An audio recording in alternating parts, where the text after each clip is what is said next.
एक गुरु का शिष्य बहुत गहन ध्यान कर रहा था, लेकिन उसका ध्यान केंद्रित नहीं हो रहा था। उनका मन सदैव विचारों से भरा रहता था। उसने अपने दिमाग को खाली करने की बहुत कोशिश की, लेकिन उसकी सारी कोशिशें नाकाम रहीं। अंत में जब वह सब कुछ कर चुका, तब वह अपने गुरु के पास गया और बोला, गुरुदेव, मेरा मन हमेशा विचारों से भरा रहता है। मैं एक जगह ध्यान केंद्रित नहीं कर पाता। जब देखता हूं तो दूसरी चीज पर चला जाता हूं, फिर तीसरी और चौथी चीज करता हूं। मेरे दिमाग में हजारों विचार चलते रहते हैं और मुझे पता भी नहीं चलता कि ऐसा कब होता है। बहुत समय बाद मुझे एहसास होता है कि मैं क्या करने बैठा था और क्या सोच रहा था। हे गुरुदेव, मैं अपने दिमाग को विचारों से खाली करना चाहता हूं। मैं चाहता हूं कि मेरे मन में एक भी विचार न रहे। जब चाहूं तभी विचार उठना चाहिए। गुरु ने कहा कि किसी भी समस्या का समाधान तभी होता है जब हम समस्या की जड़ तक पहुंचते हैं, समस्या को ठीक से समझते हैं और जानते हैं। क्या आपने उस मन को भी जाना है जिसे आप खाली करना चाहते हैं? शिष्य ने कहा, गुरुदेव, मैंने मन को जानने की बहुत कोशिश की है, लेकिन जितना इसके बारे में जानता हूं, यह उतना ही रहस्यमय होता जाता है। गुरु ने कहा, जाओ और छोटे छोटे पत्थरों से भरा एक घड़ा ले आओ। तब शिष्य छोटे छोटे पत्थरों से भरा एक घड़ा ले आया और गुरु के पास रख दिया। गुरु ने कहा, इस घड़े को अपना मन समझो और इस घड़े में पत्थर भरे हुए हैं। अब इस घड़े में और पत्थर डालो। शिष्य घड़े में पत्थर डालने लगा। घड़ा पहले से ही भरा हुआ था। 12वां पत्थर रखते ही बाकी सभी पत्थर नीचे गिरने लगे। तब गुरु ने कहा, रुको और ध्यान से देखो। अब घड़े में कोई पत्थर तो नहीं आ रहे हैं, बल्कि वह नीचे गिर रही है, क्योंकि यह भर गया है। इसमें जो भी आ सकता था वह आ गया। अब और पत्थर नहीं आएंगे। यदि आप दूसरा पत्थर लगाना चाहते हैं तो पहले पत्थरों को बाहर निकालना होगा। शिष्य ने तुरंत कहा, गुरुदेव, मैं समझ गया कि आप क्या कहना चाहते हैं, कि हमें अपने दिमाग को विचारों से खाली कर लेना चाहिए।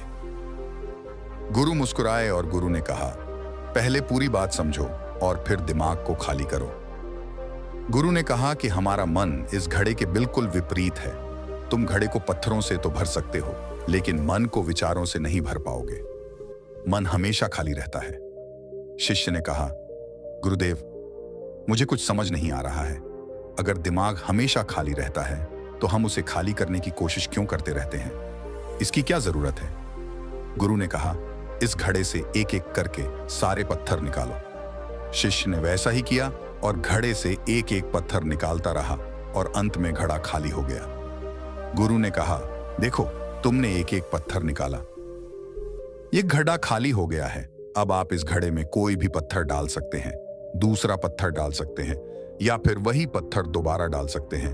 आप इसे आधा भर सकते हैं या फिर पूरा भर सकते हैं। शिष्य ने कहा, गुरुदेव, मैं भी ऐसा ही हूं। मैं बता रहा हूं कि मन को खाली करना है। ये तो पत्थर हैं, इन्हें आसानी से निकाला जा सकता है और घड़ा खाली किया जा सकता है, लेकिन मैं अपने मन को कैसे खाली करूं? गुरु ने कहा, इस खाली घड़े में एक पत्थर डालो और 2 पत्थर निकाल लो। शिष्य ने यह कहा, ऐसा कैसे हो सकता है कि जब इस घड़े में एक पत्थर होगा तो एक ही पत्थर निकलेगा? फिर 2 पत्थर कैसे निकल सकते हैं? गुरु ने कहा, चलो ऐसा करो, इस घड़े में 2 पत्थर डालो और 4 पत्थर निकाल लो। शिष्य ने कहा, गुरुदेव, यह कैसे संभव हो सकता है? ये कोई चमत्कारी बर्तन नहीं है कि 1 डालो तो 2 निकालो, 2 डालो तो 4। गुरु ने कहा, यह घड़ा चमत्कारी नहीं है, लेकिन तुम्हारा घड़ा यानी तुम्हारा मन चमत्कारी है। यदि आप इसमें एक विचार निकालेंगे तो इसके पीछे 2 विचार होंगे। जब आप उन 2 विचारों को पकड़ते हैं तो उनके पीछे 4 विचार उभर आते हैं और वह खाली नहीं रहता। यह मन का भ्रम है कि सब कुछ है, लेकिन कुछ भी नहीं है। शिष्य ने कहा, गुरुदेव, आप जो कह रहे हैं वह मैं समझ गया, लेकिन क्या मैं हमेशा अपने विचारों के जाल में फंसा रहूंगा? क्या मन के भ्रम से बाहर निकलने का कोई रास्ता है? बिल्कुल नहीं। और जब आप उन 4 विचारों को पकड़ते हैं तो उनके पीछे 16 विचार उभरते हैं, और ऐसा करने से विचारों की एक लंबी श्रृंखला बन जाती है और आप कहीं नहीं रुकते, एक के बाद दूसरे विचार को पकड़ते चले जाते हैं। ये मिट्टी का घड़ा पत्थरों के घड़े के समान है। भरा रहेगा, लेकिन आपका मन कभी नहीं भरता, वह हमेशा खाली ही रहता है। हमारा दिमाग भी एक विचार के बाद हमारे लिए हजारों विकल्प खोल देता है और हम एक मुख्य विचार को छोड़कर उन हजारों विकल्पों में फंस जाते हैं। शिष्य ने कहा, मैं आपकी बात अच्छी तरह समझ गया हूं, लेकिन अब मुझे क्या करना चाहिए? मेरा मार्गदर्शन करें। गुरु ने कहा, मन के जाल में मत उलझो, मन को खाली करने की कोशिश मत करो, अपना ध्यान इकट्ठा करो, एकाग्रता लाओ, जो भी कर रहे हो उसे अंतिम मानकर करो।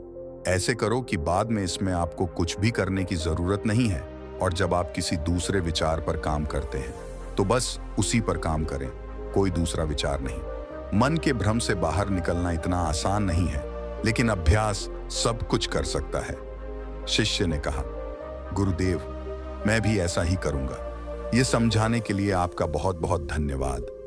हम सभी अपने दिमाग को खाली करने की कोशिश करते हैं, मन में उठते बैठते विचारों से परेशान रहते हैं। हम चाहते हैं कि ये विचार कहीं चले जाएं और हम शांत हो जाते हैं, लेकिन जितना हम इन विचारों से दूर भागते हैं, हम विचारों का उपयोग करते हैं कि वे हमें शांत करते हैं, और वे आपके उन्हीं विचारों से जुड़े होते हैं जिन्हें आप छोड़ना चाहते हैं। इसलिए ये विचार इतनी शक्तिशाली है। जब आप सोचना ही नहीं चाहते तो आप शांत रह सकते हैं। यह तभी संभव है जब आप शांत रहने की कोशिश करना बंद कर दें और अपनी समस्या को हल करने पर ध्यान दें। ध्यान केंद्रित करें और समझें कि चिंता करने से नहीं, बल्कि सोचने से समाधान मिलता है।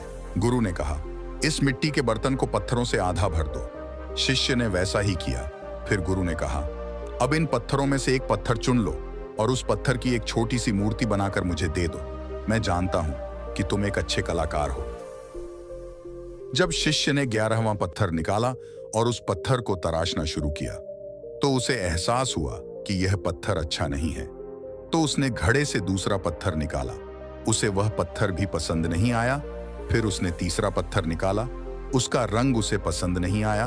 फिर उसने चौथा पत्थर निकाला, लेकिन उसे इस पत्थर में एक दोष निकला। इस प्रकार उसने लगभग सभी पत्थर बाहर फेंक दिए। उसे ऐसा करते देख गुरु ने कहा, वह पत्थर जो तुमने पहली बार निकाला था, यह समझकर उसी पत्थर की खोज करो कि तुम्हारे पास कोई दूसरा पत्थर नहीं है। तब शिष्य ने उस पत्थर को ही खोजना शुरू कर दिया, और उस पत्थर से उसने अपने गुरु की एक बहुत ही सुंदर मूर्ति बनाई और अपने गुरु को भेंट की और कहा, बहुत सुंदर, इस पत्थर से मूर्ति बनाई जा सकती है। मैं इसका विचार भी नहीं कर सकता था। गुरु ने कहा कि जब कोई दूसरा विकल्प नहीं है तो हम अपनी सारी ऊर्जा उसमें लगा देते हैं और उसे सर्वश्रेष्ठ बनाते हैं। जब कोई दूसरा विकल्प है तो हम सिर्फ पत्थर चुनते रहते हैं। मान लीजिए कि मूर्ति नहीं बनाई गई है। दोस्तों, आज की यह कहानी आपको कैसी लगी और इस कहानी से आपको और क्या सीखने को मिला? कृपया यह भी हमें कमेंट करके बताएं। साथ ही अगर आपको ये कहानी पसंद आई और ये आपके लिए उपयोगी लगी तो इसे अपने दोस्तों के साथ जरूर शेयर करें।